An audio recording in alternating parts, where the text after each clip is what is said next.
Balita naman sa lalawigan, nasa 100 Ivatan o mga residente ng Batanes ang sumailalim sa isang buwang malasundalong pagsasanay. Hindi direktang tinukoy ng AFP ang sitwasyon sa Taiwan bilang dahilan kung bakit sila nagre-recruit ng mga reservist.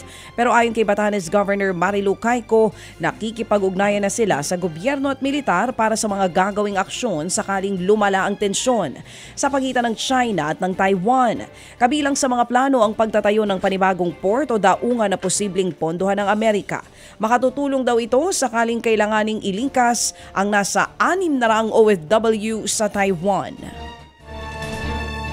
Samantala po naman, nagpatupad po ng price freeze ang Trade Department sa mga pangunahing bilihin sa dalawang bayan sa Oriental Mindoro. Ito nga pibunsod na matinding epekto ng tagtuyot o El Nino. Sakop po ng price freeze ang mga munisipalidad ng Bulalakaw at Mansalay na nauna pong sinailalim sa state of calamity.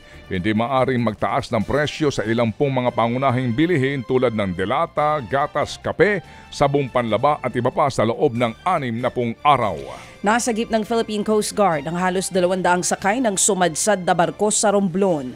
Mula Magdiwang Port sa Sibuyan Island, papunta sanang Romblon ang MVS WM Salve Regina nang sumadsad ito sa dagat malapit sa Sitio Agbuyog nitong Lunes ng gabi. Nailikas naman agad ang 168 pasahero nito habang nagpaiwan ng 55 crew ng barko para sa monitoring. Wala namang senyales ng oil spill ang insidente. Tinutukoy pa ang sanhi ng pagsadsad. Viral po naman ang pambubugbog na sinapit ng isang lalaki sa mga kapwa estudyante sa lungsod ng Baguio. Sa video, ayaw magpaawat ng mga salarin kahit pa nagmamakaawa na ang biktima.